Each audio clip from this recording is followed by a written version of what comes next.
We begin here with the bombshell announcement. First broken by Sports Illustrated, later confirmed by WWE, who obviously leaked it to Sports Illustrated like they do all of their Hall of Fame. Oh, CBS Sports has this Hall of Fame announcement, and ESPN has. It's funny, how that usually works. So this time they leaked it to Sports Illustrated. And the announcement is that Paul Heyman and Eric Bischoff have been named executive producers for Monday Night Raw and SmackDown Live, respectively. We are no longer the authority. You and I, we have been stripped of our authority. 6 months ago, Vince McMahon and Triple H stood in the middle of the ring, and they told us that we are the authority. And now I guess we have been wished well in our future endeavors. We did a terrible job. We did such a terrible job that Vince McMahon felt he had no other choice but to crawl back to Eric Bischoff, a man that he once wished death upon, to help fix his product. These are newly created positions in which both men are going to be reporting directly to Vince McMahon. According to the announcement, Heyman and Bischoff will oversee the creative development of WWE programming and ensure integration across all platforms and lines of business. And it's a bit of a role reversal from the last time we saw these two on television in storyline as general managers, right? 17, 18 years ago now. Last time, Bischoff was the Raw GM for about 3 years. Heyman was not only the SmackDown GM on camera, but for a time in 2002 into 2003, he was the head writer for SmackDown and was a very big part of why SmackDown was the A show for a time. When the Reign of Terror with Triple H was running rampant on Monday nights, we had the SmackDown 6, and we had the emergence of Brock Lesnar as this big-time star in the company. Where he really had the chance for the first time, this would have been after he went babyface, to really carry a brand on his back. And they had some big names on the show too, like Hulk Hogan and The Rock when he came back, so it was a big time for SmackDown. Now, are these also going to be on-screen roles? There's some question about that. We don't know. They're not supposed to be. Heyman is still going to be the on-screen advocate for Brock Lesnar, which for some reason the bullet point in my notes where I wrote advocate, or so I thought, reads avocado. I have no idea why. I don't even like avocado. I have no idea why I would write that. But yes, he will be Brock Lesnar's avocado still on television. But anyway, whether they will also be on camera as authority figures, probably. And look, it's probably inevitable, even if they don't start out that way. I don't think they're going to be able to resist. Heyman's already an on-screen character anyway. They made this announcement on WWE.com. They're not hiding it from anybody. You can't ignore it. It's going to come up at some point. You got Eric Bischoff, who's a great performer. Say what you want to about him as a creative mind or anything like that, a promoter. He was a great Raw general manager as far as an on-screen character. So I think it would be difficult for them to resist the temptation to in some way use them on camera. So my answer to that is probably. If not right away, at some point, yes, I would expect to see them on TV. WWE sent out e-blasts promoting the shows this week, promoting Raw, promoting SmackDown, pushing people to buy tickets because God knows they're having problems moving tickets to a lot of these shows. And Heyman, the Raw ad, is front and center. Bischoff is front and center in the SmackDown ad. Apparently these emails were not supposed to go out. They were not supposed to be sent. Somebody screwed up. Oops. And since they advertised Bischoff, there's this feeling that they might actually put him on the show now, even if they didn't originally plan to, because now he's been advertised. Although, let's be honest, when has this company ever been afraid of false advertising something? But make no mistake, these are very real positions, whether they end up on TV or not. This is not a work. This is not just some elaborate storyline. This is not Invasion, Part 2. These are real positions. But I also, to be honest with you, I wouldn't have a problem with them appearing on camera this week, showing up every now and then. I'm sick to death of the heel authority figure, being a central figure on these shows. So it would be best, I think, to keep their roles on screen very limited, like they did with Jack Tunney. Follow the Jack Tunney blueprint from however, 25 years ago now, 30 years ago? If Jack Tunney was on television every single week, people would not look back on him in that role as fondly as they do today. believe me. This also does not rid the company of its writers. I got a couple of emails about that. Oh, creatively, Heyman's taking over. Does that mean no more writers? Are they going to fire half the writers? No. They're not laying off their writers. But, my understanding is that Heyman and Bischoff are going to have very heavy influence on the creative direction of each show. Does that mean, for instance, this would be one of my questions that we don't have an answer to. Does that mean less scripting of promos? If Paul Heyman is of the opinion, and I don't know if he is, but if Paul Heyman is of the opinion that these shows are way too scripted and we need to let these guys and gals go out there and sink or swim on their own merits and give them bullet points and let them editorialize more, if he feels that way, is he going to have the power? Is he going to have the authority to make that kind of change on Monday Night Raw? Or is it sort of baked into the formula and Vince McMahon would say, nope, that's off limits. We can't change that. How heavy is the influence going to be here? Because that'd be a pretty big change. We don't know. We don't have any answers yet. So but I'm very intrigued to know the answer. But this is a bombshell. I mean, this is a very big deal. I don't know if it's going to work or not, but this is a bombshell. Heyman has been helping out creatively behind the scenes now for a while, mainly with his stuff with him and Brock, and I guess a lot of Ronda Rousey stuff. He had a lot of influence and input on that as well. They have been trying to get him, PW Insider says they've been trying to get him on for a role like this going back to February. And he's resisted. Only recently did he finally agree to it. But putting Paul Heyman in a lead creative role on their flagship show, that's a very big deal. Eric Bischoff being placed in charge of a show that is headed back to network television in a few months. Only this time it's not a deal with UPN. It's a $1 billion deal with Fox, a much bigger network than what UPN was back in the day. They have a lot riding on this Fox deal. And they have chosen Bischoff to be the person leading the charge and potentially dealing directly with network executives.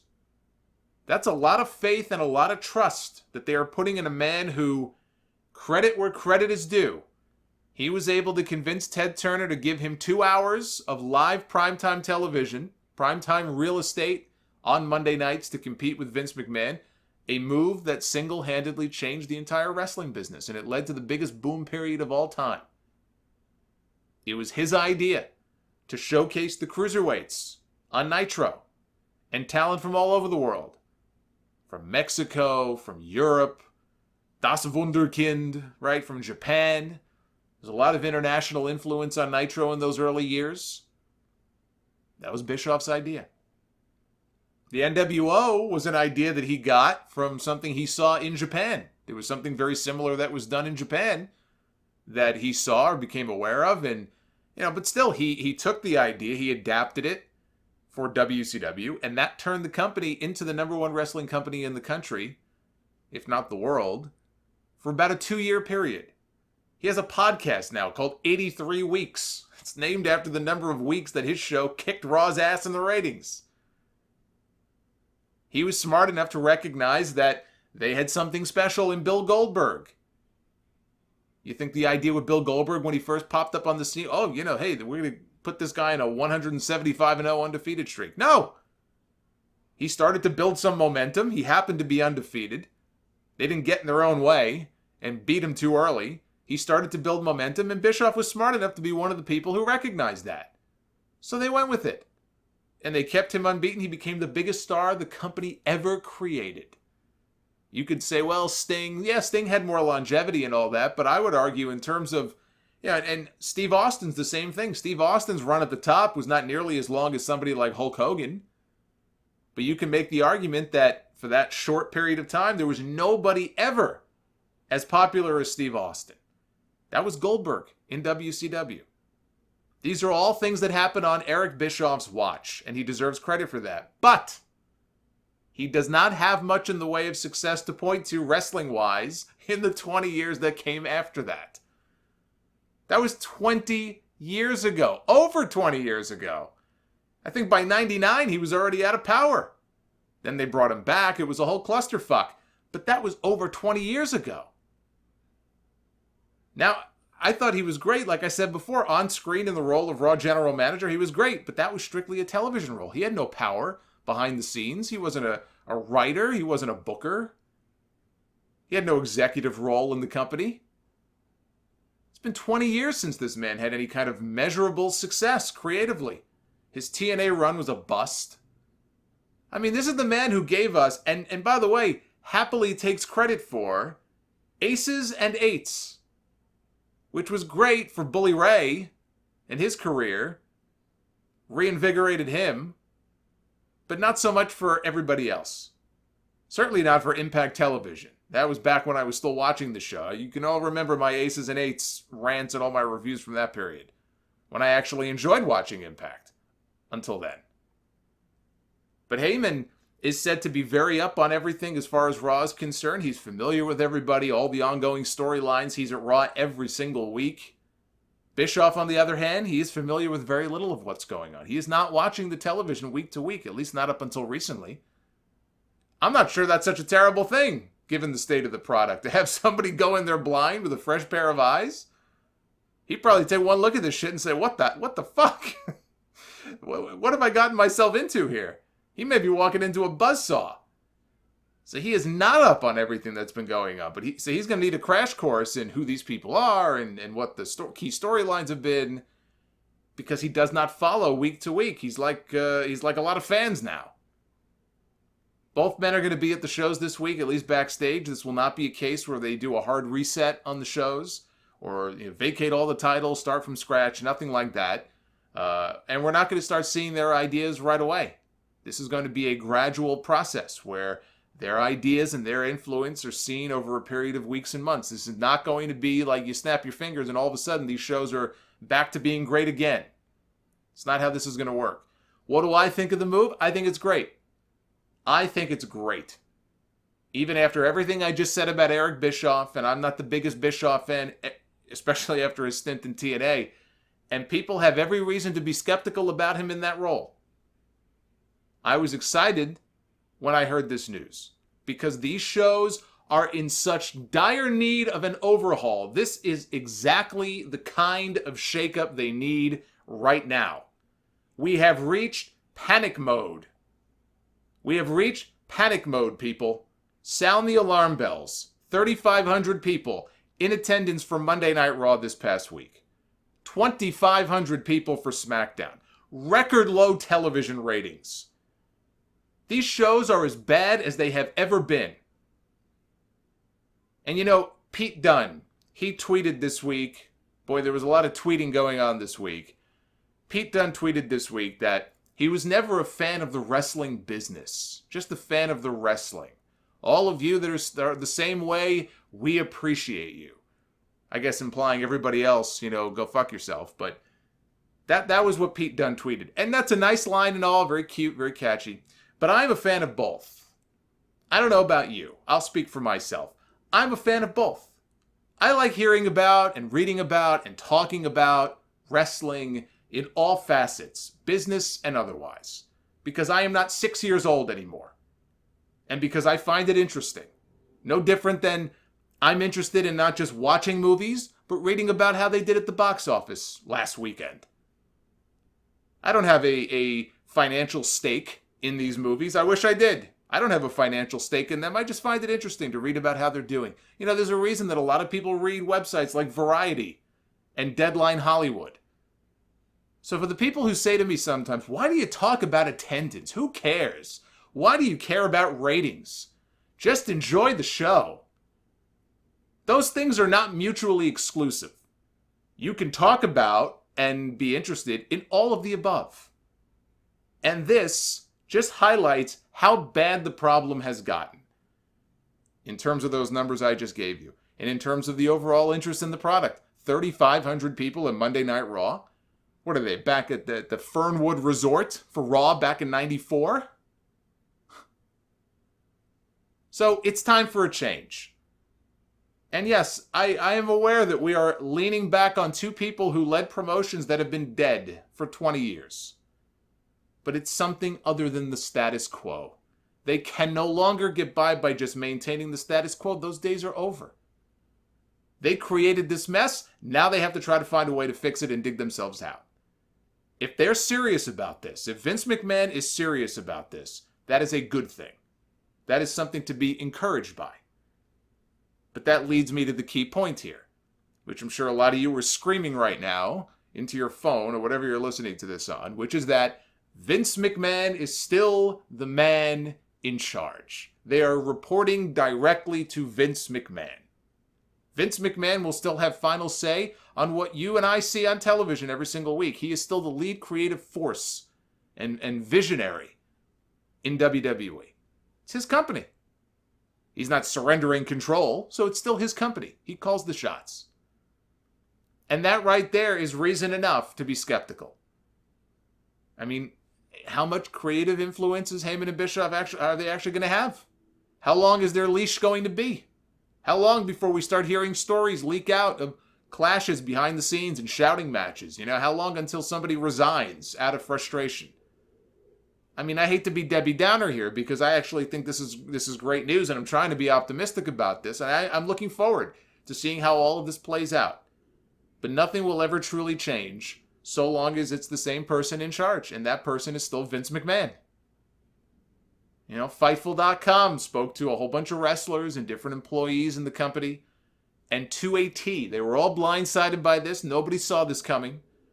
And a lot of people within the company, so we're not just talking about fans here, a lot of people within the company, not just podcasters, people in WWE expressed pessimism that anything is really going to change because it is still Vince McMahon calling the shots. Now, the cynic in me also thinks they were all too eager to get Heyman and Bischoff under contract just to keep them away from AEW as much as anything else. So don't think that AEW and the pressure of competition didn't play at least some small part in all of this. So this makes Paul Heyman, Eric Bischoff, Jeff Jarrett, and Bruce Pritchard all with positions of power in WWE in 2019. Then there's the element here of Triple H. Why was Triple H not tapped to lead Monday Night Raw or to lead SmackDown Live? Maybe he was and he didn't want the position. Maybe he turned it down. He still maintains his power over NXT. That's great. That's a great thing. I don't really see this. Some people are saying, oh, this is a sign that Vince doesn't believe in him. I don't buy that for a second. I don't see this as any kind of end run around Triple H because Triple H is going to end up, he's not going to be the executive director of Monday Night Raw. One of these days, you would think, you would hope, Triple H is going to be in the Vince McMahon role. He's going to be the one overseeing the executive director of Raw, if there still is one. He's going to be the one overseeing the executive director of SmackDown. And right now, Vince McMahon is not ready to give up that role. When he is, if Heyman and Bischoff are even still employed, that's a big if. Yeah, because Vince is not going to die. He'll just get like a firmware update. He'll never die. But then it'll be interesting to see if Triple H decides when that time, if that time ever does come, if he decides to bring his own people in. That's always been the belief, that's always been the rumor, that he and Stephanie want their own people installed. That Kevin Dunn is a dead man walking the minute that Vince McMahon kicks the bucket. But that's a question I suspect we're not going to have to answer for a very long time because, like I said, Vince is an android. His skin may get older and more wrinkly and leathery as time goes on, but so does Schwarzenegger's in the Terminator movies, so don't be fooled. So we know the potential negatives. Vince is still in charge. This could all fall apart very easily if there's a clash in personalities.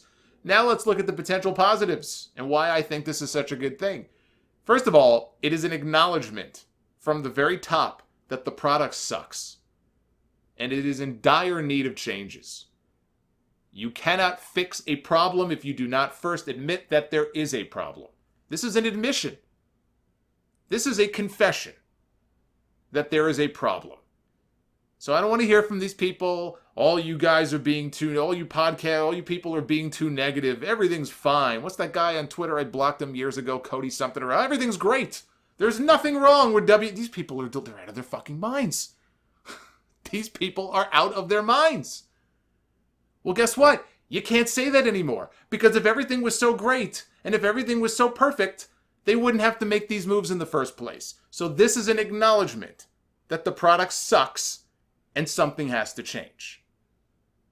It also spurs competition, potentially, between Heyman and Bischoff to want to put on a better show. It is a competition of ideas, maybe even a competition for talent. If, let's say, for example, Paul Heyman wants to call up a particular star from NXT, and again, we don't even know if he'll have that level of influence, but let's say he does, and he goes to Vince McMahon and says, hey, Vince, I want to call up Matt Riddle, and I want to bring him to Monday Night Raw. Well, maybe Matt Riddle is somebody that Eric Bischoff wants. So maybe there's some competition in that way. In the end, the fans benefit from competition. Always. It doesn't matter what industry it is. It doesn't have to be wrestling. Look at the phone companies and everything else. Competition is always a good thing. Now, the other aspect, the other positive, hopefully, this has to mean the end very soon. I don't know when, but hopefully very soon, the end of the wild card rule and the implementation of an actual brand split if each guy is going to be responsible solely for their own brand. That's the understanding. No crossover here. Heyman is in charge of Raw. Bischoff is in charge of SmackDown. There's no mixing here of the roles. Well, then I don't see how this works if you keep this wild card rule. How does that work?